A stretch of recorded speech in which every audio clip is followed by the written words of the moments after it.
আসসালামু আলাইকুম, সবাই কেমন আছেন? আশা করি সবাই ভালো আছেন। তো আসলে মানুষকে যদি সাহায্য করার মতো মন মানসিকতা থাকে, আপনার যদি নিজের ভিতরে ইনসাফ, ন্যায়, সততা এবং নিজের মন মানসিকতা মানুষকে কিছু দেওয়ার মতো বা উপকারের মতো মন মানসিকতা থাকে, তাহলে সেটা যে কোনোভাবেই সম্ভব। তো আলহামদুলিল্লাহ আমি প্রতি বছরই চেষ্টা করি অন্তত 5টা ফ্যামিলিকে কিছু দেওয়ার জন্য। তো আলহামদুলিল্লাহ এখানে আমি সোয়াবিন তেল নিছি হাফ লিটার। তারপর আমি ফুলার চাউল 1 কেজি, সেমাই আছে, প্লাস আপনার চিনি আছে আর ডাউল আছে। তো আলহামদুলিল্লাহ আমি মোটমাট 5টা ফ্যামিলিকে দেওয়ার চেষ্টা করব। তো আসলে আমার যতটুকু সামর্থ্য আসলে ওইটুকুর ভিতরে দেওয়ার চেষ্টা করি। তো আসলে আমি ওই রকম না যে আহামরি কিছু দিতে পারবো।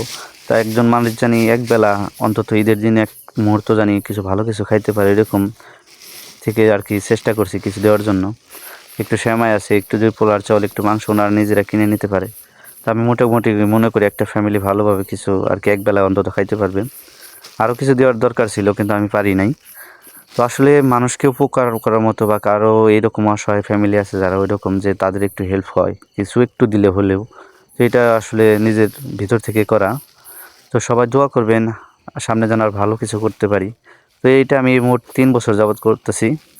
তো আমি চাই না যাদের দিব তাদের নামটা আপনাদের কাছে প্রকাশ করি। তো আমি চাই তারা অন্তত হাইট থাক। তো সবাই দোয়া করবেন আরও ভালো কিছু যেন সামনে করতে পারি। তো আজকের মতো এই পর্যন্ত। সকলে ভালো থাকবেন, সুস্থ থাকবেন, আর অবশ্যই সবাই চেষ্টা করবেন কাউকে কিছু দেওয়ার।